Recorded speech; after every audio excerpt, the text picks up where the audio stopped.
Hey guys, my name is JT and I'm here to make you better at chess. So in today's lesson, we're going to go over the Grand Prix. And as aspiring Sicilian players may notice that this is one of the most hated responses to C5. We're going to go in here, we're going to tackle it, and we're going to kind of investigate the best lines and hopefully get you comfortable positions out of the opening against the Grand Prix. So let's just get right into it. And I do stream every single day, Monday through Sunday at 9:30 p.m. Eastern Standard Time. I have a lesson every single day at 10 p.m.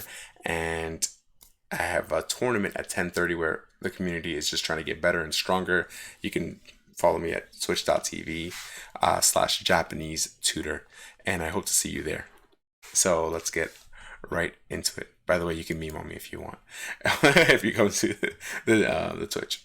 So this is a very thick PGN, so this is what we made on stream together. So this is going to be another third recap, and I will be giving you this in the Discord after. So also follow so you can get the PGN. So E4, C5, and let's take a look at it from Black's point of view. Now I give the best lines for White as well, but I also show you if White messes up. So Knight C3, Knight C6, F4, and then here I'm advocating for G6. Also back here, the most flexible is just to play Knight C6, so that's also what I want because they can also play Knight F3 and play D4, right? And you get back into like kind of the regular stuff. So F4 and then G6. Knight to F3, Bishop G7, and finally we have Bishop to C4. Now here I'm advocating, now I normally don't. And whenever I do see this, I'm like, ew, this is horrible. Especially in this kind of structure in the, dragon formation where we have the bishop, here, and then we have this pawn chain. Usually the pawn chain is this pawn's here, but I don't advocate for this move. But here's a very special case. The attack that White wants to do is going to be on the king side is going to be very fast. White wants to play here. They want to play early F5. They want to castle Queen E1, Queen H4, and attack on this line with Knight G5. This bishop, coming in, it gets quite nasty sometimes. Okay. To prevent all of that, just playing E6 will stop White in their tracks. Okay. Just E6 stopping White in their tracks. And the most critical move, which is the one I'm going to show you guys, is going to be F5. Now, F5, you don't take immediately. You don't do anything with this pawn. You have to develop, and you have to develop with a threat. And what is that threat? You have to play Knight G to E7 and say, hey, I'm really threatening to take. But what am I also threatening? You have to ask yourself, why Knight G7? Also D5. This is the main point of our opening. If we can play D5, White's bishop is basically locked down. So the line continues. F captures E6, F captures E6, and they have a few lines here. They have the castles line, and they also have the D3 line here. So let's go over the D3 line first. If they play D3 here, you're going to play D5, and if E captures D5, Bishop B3, then here we have a beautiful idea of B5. Now here they should just castle. But what if they say, oh, this is a free pawn? And you're probably looking at me like, hey, JT, this is a free pawn. Why are we not taking this free pawn? Why is White not taking this free pawn, JT? Let me show you. Right? After captures here, can you guys find the tactic that basically wins? That tactic is Queen A5. Okay? Queen A5. Knight C3, C4. D captures C4. And play this before you play D4, okay, guys? This is very important that you play C4 before you play D4. I know D4 you're trying to win. Play C4 first. Lock that bishop down. D4. Castles, D captures C3. And we can already have an advantage, right? So let's go back. So after bishop B3, B5, they should just castle. And after this, we play c4, d captures c4, d captures c4, queen captures d8, and captures d8. And in this line, capturing with the king can be beneficial at some points. I think even here, knight captures d8 is good, but I think one of the alternatives is just king captures, knight captures b5, c captures b3, a captures b3, and they have compensation here. So I don't like giving them compensation. I don't want to give them any kind of comp. So to avoid that, we can just play knight captures d8, and I know you're bringing your knight backwards, but after this, c captures b3, you know, and let's say they play knight c7 check, king d7, knight captures 8, and then we play captures on c2. Now this pawn is very strong. This knight is not going anywhere for the time being, and my pieces are going to be extremely active very, very soon.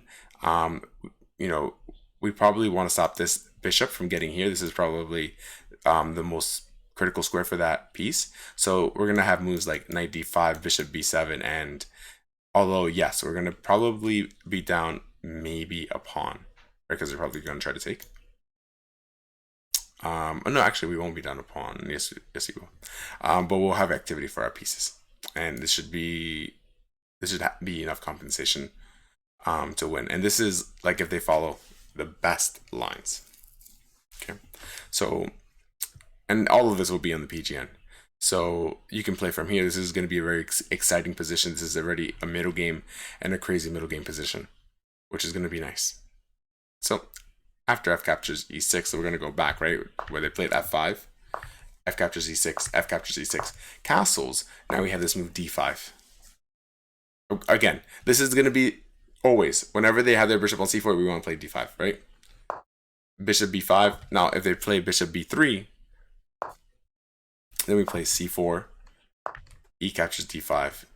If they try to play bishop a4, now we got a little bit crazy with d4. Now we have this massive center 92, d3, knight c3, castles. And this bishop has a very hard time developing. This is one of the attacking pieces in the Grand Prix. And if they're not attacking, then what are they doing with the Grand Prix? Okay. Now let's go back. And so if c4 and they capture, e captures d5, d captures d5, and then bishop a4. Right? Then we just castle. And we just say, well, we're just going to be okay here. What is your bishop really doing? It's not part of the attack on the king. My king feels relatively safe here. Right? Anyways. Now bishop b5. After we play d5, they play bishop b5. Castles. Bishop captures c6. Knight captures c6. d3. Knight to d4. Also, this is one of the points that we would always love to trade this knight for this knight, because this knight is a very important piece to attack. Right? And we don't care that this takes here. We will almost always recapture with the pawn. Remember that. Now bishop captures, okay guys? We're recapturing with the pawn. That's one of the points of this position. Then we're going to get an open, semi-open c file as well. Right? Activate our piece. Now it looks like we're blunting our bishop, but in the long run we're actually helping, because they can't even play moves like c3, you know, and we're going to be very aggressive on that line. Right? So let's say they should play king h1 with the idea of like maybe playing bishop g5. But let's say they just captures d4 instead. Right? So after I play my knight to c6, they play knight captures d4. Rook captures f1, queen captures f1, c captures d4, knight d2, d captures d4, d captures d4, and then queen b6. And we have a lot of moves here. And then after bishop d7, you know, this is a very, very weak pawn. My rook is probably going to come to f8 or c8. It depends on what you want to play. Okay. So yeah, after knight d4, king h1. Knight captures f3, rook captures f3, d4, rook captures f8, queen captures 92, and then e5. Now, yes, it looks like we're locking everything down, but look at their piece. What is this bishop actually doing? King g1, bishop e6, b3, b5, and now our attack starts over there. a4, c4, captures, and queen b4, and we should be slightly better here. You know, this bishop going here doesn't really matter, because now our focus is going to be on the queen side. If they ever try to, you know, get in maybe like a trade like this, where the queen goes like this. In some lines, we can even play bishop h6. Those are going to be very interesting, very, very interesting positions. So that's the first part on how to beat the Grand Prix with bishop c4. Now in this video, you almost get bonus content because now we're going to go over what happens with bishop b5. So let's go all the way back to the beginning. And let's see what happens if they play the bishop b5 Grand Prix, which has become very, very popular recently. So bishop b5. Now on bishop d5, you play knight d4, and this is the move that is a very, very strong move. Remember, if we get this knight out of the way, right? If we get this knight out of the way, it's strong for us. A lot of people will play bishop c4, and then here we play e6. Right? The bishop's on c4, we play e6 to blunt it, and then what is our main plan? Yes, we're going to play d5. Right? They have d3 and they also have knight captures on d4. So let's cover what happens on knight captures on d4 first. So knight captures on d4, c captures on d4, knight e2, and then knight to e7. c3, d5, bishop b5 check, bishop d7, takes, c captures d4, c captures d4. Actually, there's another line after we play e6, they can also try to play e5, but then like this is not even a line because we just played d5, and if they capture here, we're going to be good with queen captures d6, d3, and then knight f6. Right? And this, we're just going to get really, really nice play, and there's no attack happening to our king. And our bishops develop a6, and black has a very, very, very comfortable position with the knight on d4 like we want it to be. Where's white's attack? Right? So we've destroyed that. So yeah, there was another continuation. After e6, they have d3, and what do we play? Knight g7, knight captures d4, captures d4. Please don't capture with the bishop. If you capture with the bishop, is bad news bears with knight b5. Oof. Yeah, so don't capture with the bishop, capture with the c pawn. After knight e2, d5. Remember, on bishop b5, we have bishop d7, and we're golden there. So bishop b3, d captures d4, captures on e4, castles. And after b6, the bishop is trying to get to a6, okay, guys? They should try to prevent this as much as possible, but bishop a6 is a strong move because there's no life for the bishop here. Very little life for the bishop here for now, but although we can use that as an alternate square. But bishop a6, oof, look at that diagonal for us. It's just there for the taking, right?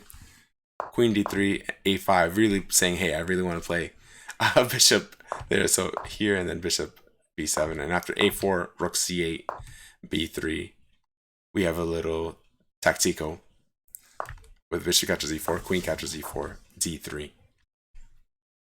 Attacking here and attacking here. The rook b1, d captures e2, queen captures e2, and knight d5 with equal chances for both sides. Although I do like black's initiative. I like black's knight on d5 and the bishop on g7. So that is what I prefer. Right? So that is what I'm recommending against the Grand Prix for both the bishop c4 setup and the bishop b5 setup. If there's something that I didn't cover that you want to see, please leave a comment on the video and I'll go ahead and go over the line on stream, or even just message you the line on YouTube. Thank you guys so much for staying for the lesson and going through the whole job. You're just amazing. I will see you next time. Take care and have fun with your chess. Yeah, bye.